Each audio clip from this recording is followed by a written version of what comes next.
Lack of rain has been an issue for the people here at First Fruits Farm. They say the drought over the last 3 years has caused them to see about a 40% reduction in their yield. Dry, dusty soil. For the last 3 years, the folks at First Fruits Farm have been dealing with the impact of the drought in Maryland. All right, guys, water up. The last few years have definitely gotten worse, and we're seeing that with our yields. Last year was the worst out of the last 3 years or so, with about a 40% reduction in yield compared to about 4 years ago. Rich Bernstein has been farming for 27 years. The past 3 years have been the driest time in central Maryland that I can remember. Vegetable farming requires regular rainfall, and particularly rainfall during critical periods of time when, whether it be potatoes or corn or green beans, are producing, quote, the fruit. And so that's a narrow window, and so if the plants don't get rain, they don't get much fruit.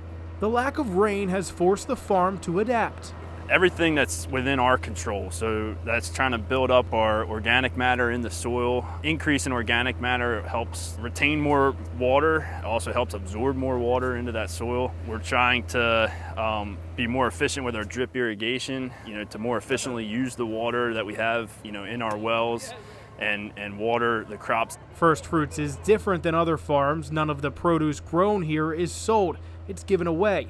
Instead of the drought cutting into profit margins, it's cutting into the food they can provide to those in need. Well, by the grace of God, we've been able to supplement what we grow with donations from the regional food system. And so that's from other farmers, producers. And so this facility that you've toured today has given us the ability to take in millions of pounds of perfectly beautiful apples and bananas and cucumbers and peppers and tomatoes, everything you can imagine.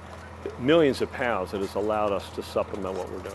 They've also changed up which crops they're growing. For more drought resistant, more heat tolerant crops, varieties of crops, so green beans, for example, we're paying close attention to the trials, for these different varieties of green beans. Nice work.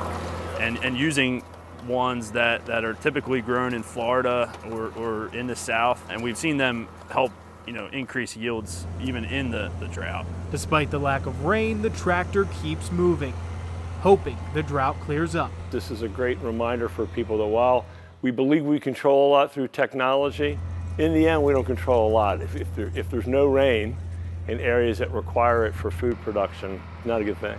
In Baltimore County, Jeff Morgan, WMAR 2 News.